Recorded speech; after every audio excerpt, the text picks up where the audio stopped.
Yo, what's up, Minerva? MB na naman nga pala to. Ang reviewer na walang tira, men. Kilala nyo na, walang iba. Kundi ako lang yun, at kung di ka pa nakasubscribe, men, click mo na yung subscribe button dyan sa Gedli para at least, men, update ka sa mga ilalabas natin mga reaction video, men. Katulad nito, men, ito.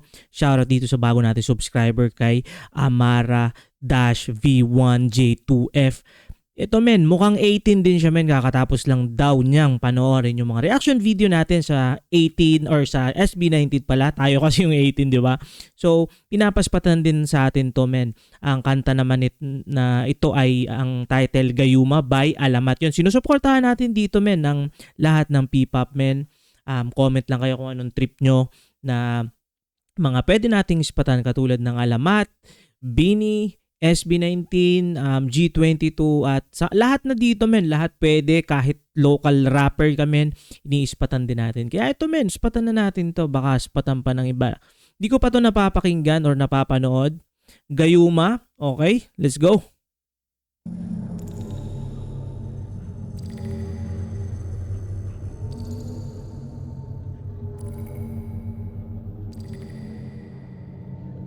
Okay, yung idol ko si Mo.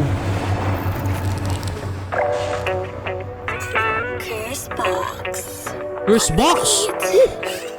Alamat, handang rap. Pagkaling mo mula, malayo pa lang iba na tama sa'kin ang iyong dala dahil sa iyong ganda. Di pong lahat sila'y alikay kay makilala kasama sa pagsaya. Nandito ko sa pilit na magtanong, makilala at malaman ang iyong pangalan. Di ka na nga dito nang masilayan kung gaano kaganda ang iyong mga mata. May hinihingi na parang bituin, makinangatid ang mina sa'kin kuningin. Okay. Siguro mas maigi pa sa malapitan, magkatitigan habang tayo ay nagsasayawan. Tamahin mo ang init ng tensyong na mamagitan sa ating dalawa. Alam ko na gusto mo rin sumama sa'kin at tumakbo papalayo, iwanan ang mundong ito. Wala nang pag-aalinlangan, lumipad hanggang walang hanggan. Alam kong di naman, pero mas kinaganahan. Dito ka na muna sa'kin, tulad may kakaibang mas swabe. Di malilimutan, sa'yo ako ay nagayuma.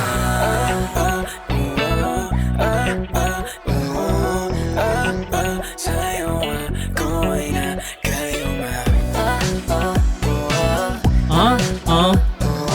ay nagayuma. Sa'yo ako ay nagayuma. Di ka mawala-wala sa aking isipan. Ibalik ko man ang tingin sa iba, di ko pa rin maiwasan mo. Men, maganda rin yung ano nito, rap voice nito.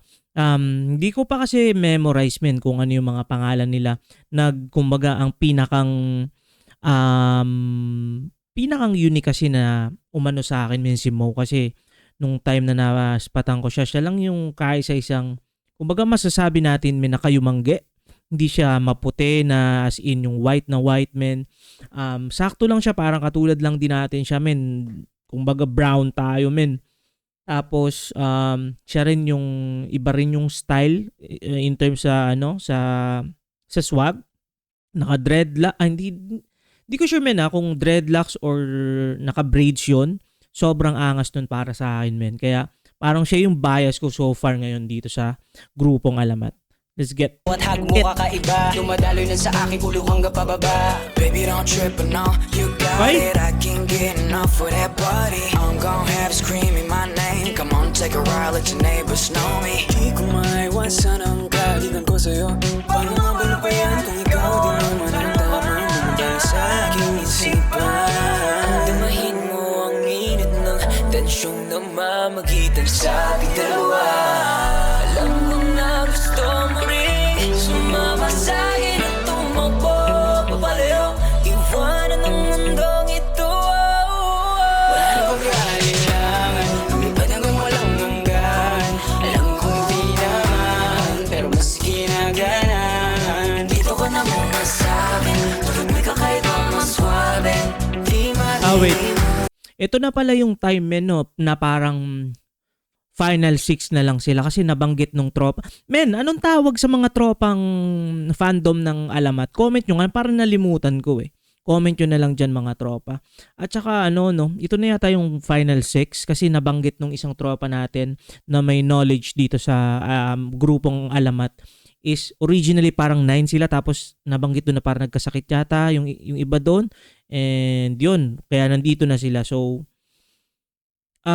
kumbaga sobrang proud na rin siguro nung mga former na member nun kasi look at them now, unti-unting nare-recognize at nabibigyan ng spotlight din. Sobrang shout out din sa tropang mga 18 dyan, mga SB19 kasi nabigyan sila ng kumbaga exposure do sa channel ng SB19 nung year-end party. So kabilang sila doon at G22.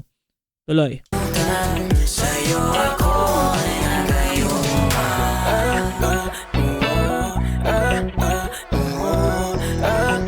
Sa'yo ako ay Gayuma.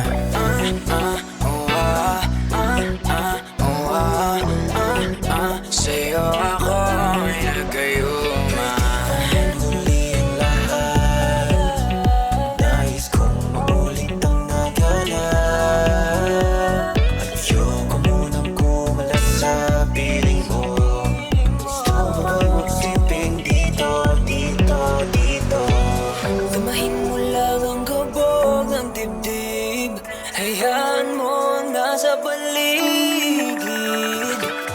Pwede bang isigaw mo na? Sabihin kahit pa na marilito ng iba. Wala akong pake kahit tumirik pa silang baliw na baliw sa'yo.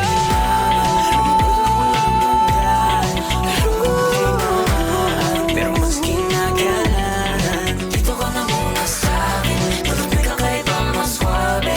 Di malilimutan, sa'yo ako ay nagayuma.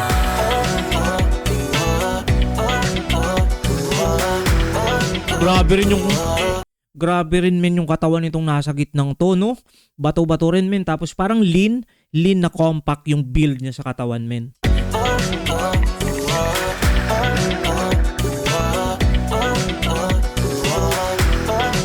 Sa'yo ako ay nagayuma. Yes sir. You know si Mo, oh. Naka VR lang pala eh. Mga naka VR sila, oh. Viva Records. Okay. So under Viva Records ba sila ngayon ko lang na napagtanto yun ah. Kaya pala lahat ng lahat ng dispute natin dun sa mga reaction video ay copyrighted ng Viva Records. So medyo matindi ng Viva Records. Alam natin yan at naintindihan naman natin kasi pinaghirapan nila yung mga kanta pero alam niyo yun, since ito naman rin siya, commentary, wala naman tayong views na nakukuha. I mean, alam niyo yun, kumbaga, maswerte na yung 100 views, tapos copyrighted pa. So yun kung trip nyo lang, supportahan itong channel natin kasi alam natin na copyrighted halos lahat ng ginagawa natin reaction video. Join na kayo sa community natin dyan meron dyang join button, meron tayong all text 39, yun lang kasi yung pinakamababang subscription na pwede. Bala ko sana 20 pesos or 10 piso, however hindi yun yung pinakamababa. So kung trip nyo supportahan itong munting channel natin at magpatuloy tayo sa mga reaction videos, pwede kayo mag-join dyan. At kung hindi naman okay lang. Manood lang kayo, share nyo, like nyo yung mga reaction video natin. Kasi dito naman nafe-feature naman din tayo, community natin, at nakalagay dito kung sino yung mga nagre-request. So yun lang kung umabot ka sa puntong ito na hindi pa nakasubscribe, click mo na yung subscribe button dyan sa Gedli. Ingat palagi, good vibes, subscribes, peace.